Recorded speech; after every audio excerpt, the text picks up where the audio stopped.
Então, galera, hoje o encontro é sobre o nazifascismo.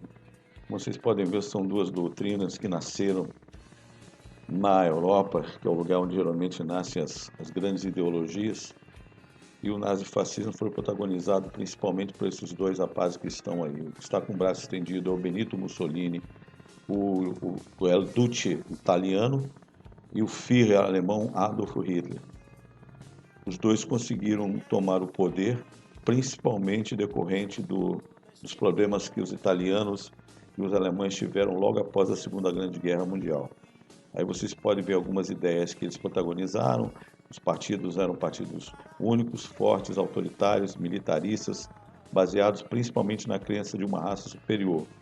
O Benito Mussolini com a criação da nova Roma, da nova Itália, e o Hitler com seu famoso lema da nazista, que deveria durar um novo Reich, que deveria durar aproximadamente 1000 anos, que vocês vão ver que não durou nem a Segunda Guerra inteira.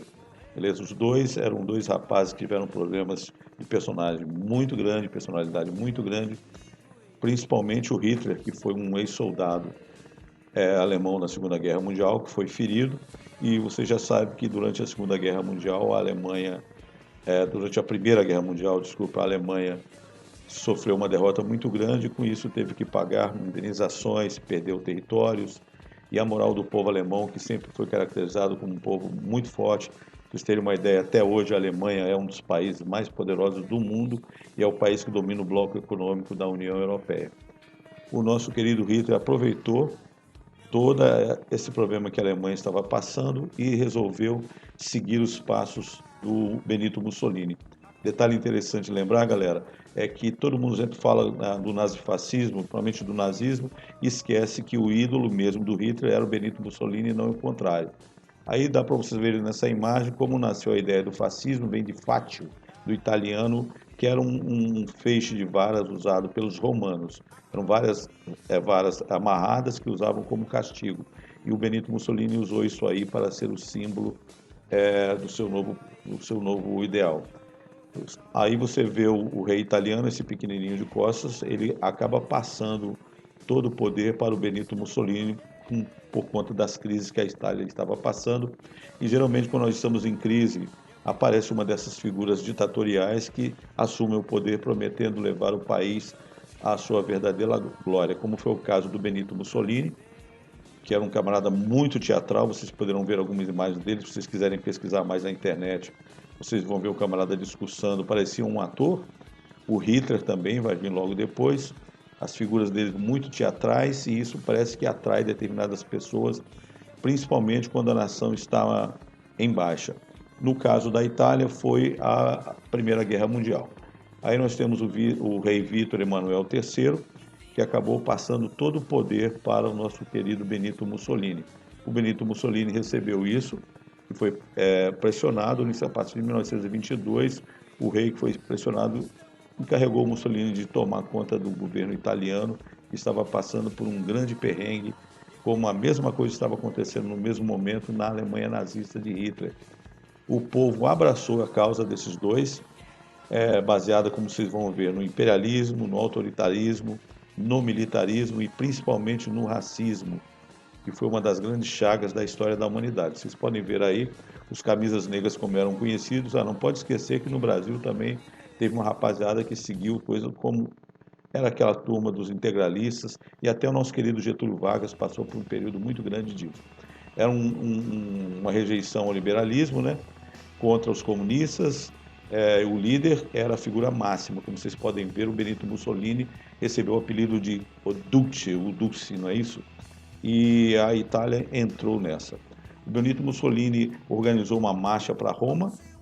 Quando o rei e todos os outros italianos, todos os outros partidos políticos abriram os olhos, eles tiveram que dar o poder ao Benito Mussolini, que agarrou com mão de ferro. Outra coisa importante dessa época, galera, vocês estão vendo o Benito Mussolini à sua esquerda, ele fez o Tratado de Latrão em 1929 com a Igreja Católica, e aí nasceu o Vaticano. Nós temos a figura do Benito Mussolini, como foi dito aqui, bastante teatral essa figura, e os italianos, como somos também latinos, gostamos muito dessas posturas de teatro, de um homem forte, etc. e tal. O Benito Mussolini que fez esse papel, gostava muito de ser fotografado sem camisa, cavalgando, cortou os cabelos. E a grande tragédia da história da humanidade, como vocês irão estudar com bastante afinco, que foi o país mais poderoso, do lugar mais poderoso do mundo, que é a Europa, a Alemanha virou um partido nazista. O líder foi esse fofinho bebê aí, na tenra idade, essa foto vocês vão encontrar também na sua apostila, é o Hitler. E ele foi soldado na Primeira Guerra Mundial, lembrando que a Alemanha também perdeu a Primeira Guerra Mundial e perdeu muitos territórios. Aí você tem um resumo básico da vida do cidadão Hitler. Não foi ele que fundou o Partido Nacional Social dos Trabalhadores Alemães, mas ele conseguiu tomar o poder, porque ele é um camarada muito ligado, como nós vimos, os grandes ditadores geralmente adoram mostrar poder, mostrar força, ter um discurso muito convincente. Ele foi preso, tentou dar um golpe, ele foi condenado a 5 anos, mas cumpriu apenas 9 meses. Lá na cadeia ele escreveu um livro chamado Mein Kampf, A Minha Luta, que ainda é lido por muitas pessoas nesse mundo afora. Nesse livro ele coloca todos os ideais nazistas, baseados principalmente na crença de uma raça superior. Obviamente, galera, a raça superior era a deles, lógico, a raça ariana. Aí nós temos uma foto do livro dele, do Adolf Hitler, que virou um best-seller no mundo inteiro. Detalhe, atenção, galera, no Brasil é proibido, mas você encontra aqui muitas pessoas ainda lendo.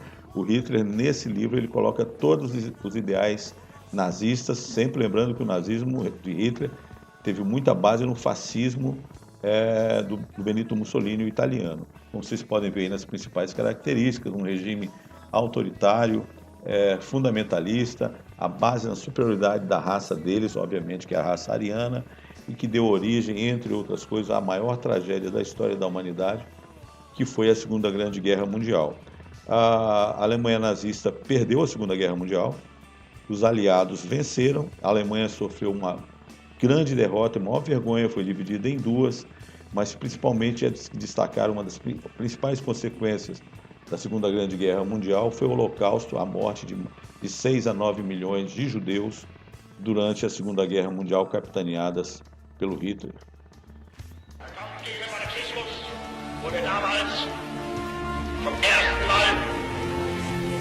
Aí vocês podem observar o discurso do Hitler. Uma parte, obviamente. Damals gelobte mir zum ersten Mal, als unbekannte Heiler diesen Krieg zu beginnen und mich zu lieben, wie endlich diese Erscheinung aus dem deutschen Leben bezeichnet wurde. Infelizmente, galera, por incrível que possa parecer, o nazismo, o neonazismo continua hoje, como vocês podem ver imagens de um jogador da Lazio, da Itália, a torcida do Roma também na Itália. Vocês podem ver que está espalhado no mundo, na Alemanha, onde nasceu, ainda continuam os jovens neonazistas.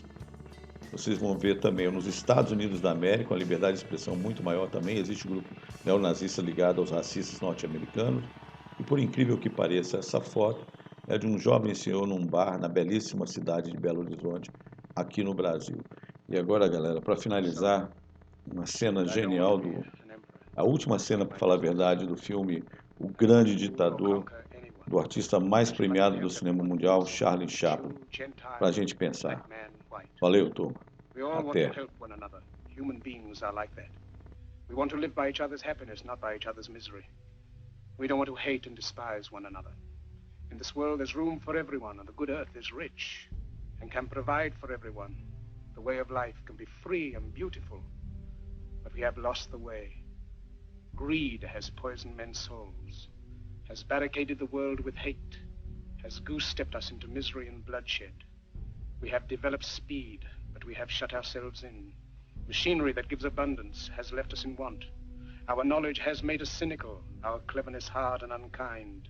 We think too much and feel too little. More than machinery, we need humanity. More than cleverness, we need kindness and gentleness.